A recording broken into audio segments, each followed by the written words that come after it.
Hello दोस्तों, welcome. इस video में हमारे पास क्वेश्चन नंबर 4 है प्रश्नावली 7.3 त्रिभुज चैप्टर से। इस क्वेश्चन में फिगर गिवन नहीं है, फिगर हमें खुद बनाना है। तो क्वेश्चन में ऐसा है कि एक त्रिभुज है और उसमें दो शीर्षलंब बीई और सीएफ ये इक्वल हैं और हमें ये सिद्ध करना है कि ये जो त्रिभुज एबीसी है एक समद्विबाहु त्रिभुज है, यानी एक आइसोसेलेस ट्राइंगल है। तो यहां पर एक मैं आपको एक टिप बताना चाहूंगा कि क्वेश्चन में जब भी ये पूछा हो, ये दिया हो, यानी ये पूछा हो कि इसे सिद्ध करना है, आपको फिगर वही बनाना है। इसमें क्या पूछा है सिद्ध करने के लिए, आप देख सकते हैं। हमें सिद्ध करना है कि एबीसी एक समद्विबाहु त्रिभुज है, तो आपको समद्विबाहु त्रिभुज ही बनाना है। ओके, तो एबीसी एक समद्विबाहु त्रिभुज बनाते हैं, ठीक है। लेकिन ध्यान रखना, वो हमें प्रूव करना है। तो यहां पर ये ऐसा हो जाएगा,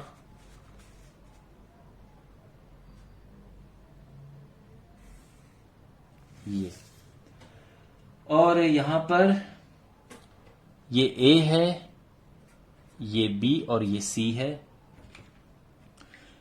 तो यहां पे बी से एक यहां पे परपेंडिकुलर है,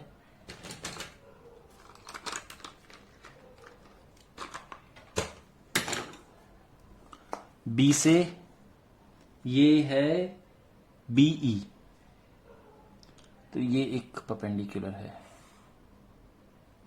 ठीक है।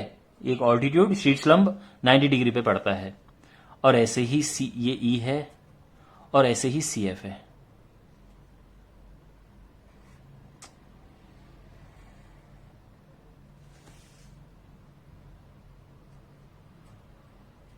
सी एफ है और ये बराबर हैं। ध्यान रखना, ये और ये आपस में इक्वल हैं, और हमें ये सिद्ध करना है कि ये जो त्रिभुज है एक समद्विबाहु त्रिभुज है। समद्विबाहु त्रिभुज की कंडीशन क्या होती है, उनकी दो साइड इक्वल होती हैं, यानी हमें प्रूव करना है कि ए बी और ए सी बराबर हैं।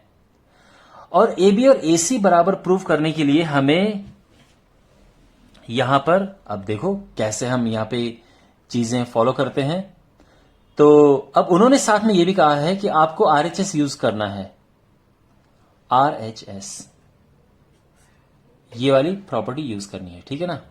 तो ओके, यहां पे हम कौन से ट्राइंगल ले इनको प्रूव करने के लिए, अगर हम ये लेते हैं तो हमारे पास 90 तो होगा और ये भी होगा, लेकिन ये इक्वल नहीं होगा, तो हम इधर नहीं करेंगे, हाँ नीचे की तरफ हम करेंगे इसे।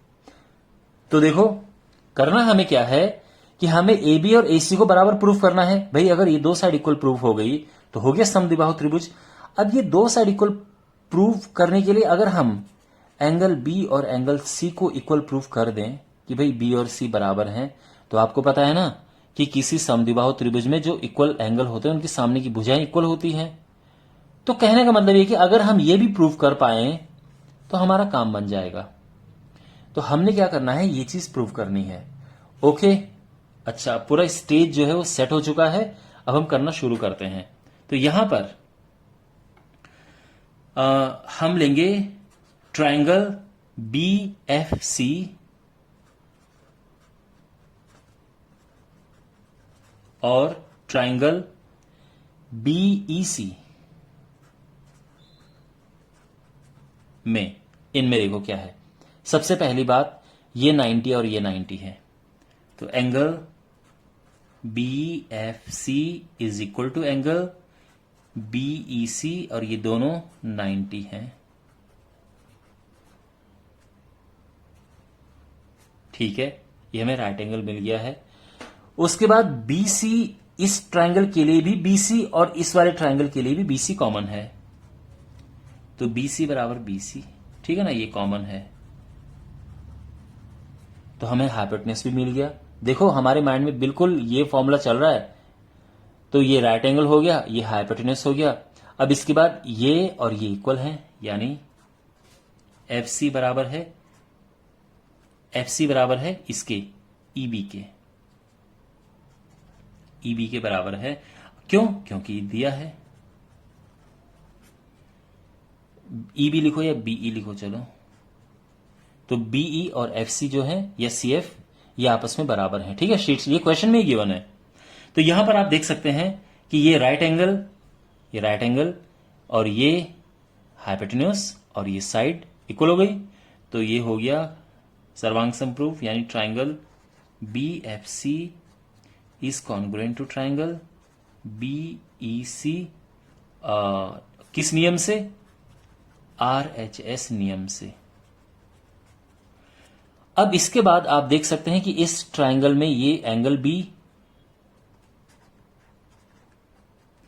इस ट्राइंगल के एंगल सी के इक्वल है। या तो आप इसको पूरा FBC भी लिख सकते हैं, कोई प्रॉब्लम नहीं है, ठीक है ना। लेकिन एंगल बी मतलब ये पूरा एंगल बी कवर कर रहा है और ये एंगल सी मतलब पूरा एंगल सी कवर कर रहा है, ठीक है ना। लेकिन जैसे मैं कह रहा था, आप इसको कैसे भी लिख सकते हैं, एंगल FBC भी लिख सकते हैं और ये, ठीक है ना। लेकिन इतना काफी है। अब आप इस ट्रायंगल को देखो, ABC ट्रायंगल को देखो, एंगल बी और एंगल सी इसके इक्वल आ चुके हैं। अगेन इक्वल कैसे आए? क्योंकि हम इनको कॉन्ग्रुएंट प्रूव कर चुके हैं, तो CPCT से ये इक्वल आ चुके हैं। अच्छा, अब ये इक्वल आ गए हैं तो हम कह सकते हैं कि देयरफॉर AB बराबर AC। क्यों? क्योंकि इक्वल एंगल के सामने की साइड भी इक्वल होती हैं। समान कोणों के विपरीत समान भुजाएं होती हैं। ओके, और हो गया इसका मत देयरफॉर ट्राइंगल ABC एक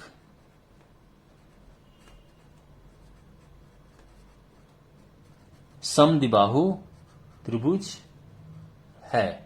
ओके, तो आई होप ये आपको समझ आया होगा। बहुत सिंपल था। मिलते हैं अगले वीडियो में। Take care.